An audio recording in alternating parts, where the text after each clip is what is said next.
નમસ્કાર દર્શક મિત્રો, આપ જોઈ રહ્યા છો લોક સામના ન્યૂઝ અને હું છું પરમાર અનિશા।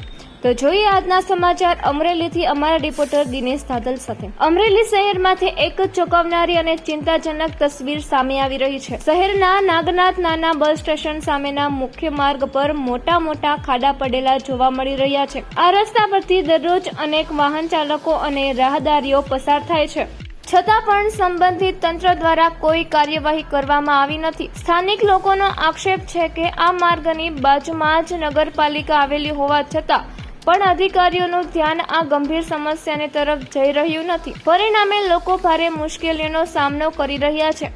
ફક્ત રસ્તાની જ સમસ્યા નથી, નાગનાથ બસ સ્ટેશનની અંદર પણ સ્થિતિ દયનીય બની ગઈ છે। મુસાફરો માટે પંખાની યોગ્ય સુવિધા ઉપલબ્ધ નથી, જેના કારણે ગરમીમાં લોકોને ભારે હાલાકી પડે છે। વધુમાં બસ સ્ટેન્ડના શૌચાલયમાં ગંદકીનો માહોલ જોવા મળી રહ્યો છે, જે સ્વચ્છતા અંગેના પ્રશ્નો ઉભા કરે છે। હવે સૌથી મોટો સવાલ એ ઊભો થાય છે કે આ સમસ્યાઓ માટે જવાબદાર કોણ અને તંત્ર ક્યારે જાગશે? તો ફરી મળીશું એક નવા સમાચાર સાથે, ત્યાં સુધી જોતા રહો લોક સામના ન્યૂઝ।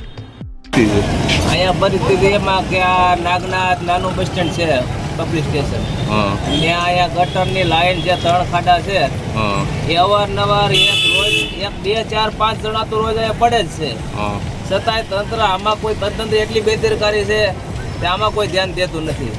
તો તંત્રને અમારી એટલી વિનંતી કે પબ્લિક હેરાન ન થાય ને કાલવાર કોઈ જાનહાની ન થાય એ માટે તાત્કાલિક આ 3 ગટર છે ને એના બોરવા મહેરબાની કરી। તમારી નજર સામે કોઈ પડેલું અહીંયા? મારી નજર કાલે એક ભાઈને માથું ફૂટી ગયું હતું, રિક્ષા એને પડી ગઈ, અંદર પડી હતી, માથું એના બહાર કાઢ્યું।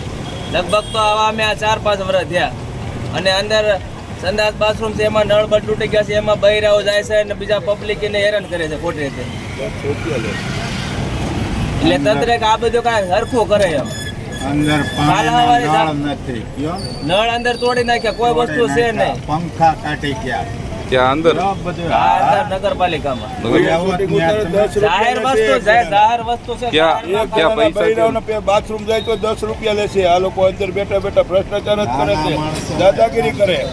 નો આપે તો તમને એમ કે તમારા હું બાપુજીનું જ કે ન હોય બાથરૂમ, એવું કહી રહ્યા છે। અંદર બેઠા એ લોકો કોણ છે? અંદર બેઠા હોય લુખા બેઠા હોય હુતા હોય, હું લુખા તત્વ બેસે છે। અંદર ગંદકી વાળો છે એટલી તો બદબુ આવતી હોય તો એ લોકો શું કરે? તપાસ કરો, તંત્ર આવી તપાસ કરો, શૂટિંગ ઉતારો તો તમને ખ્યાલ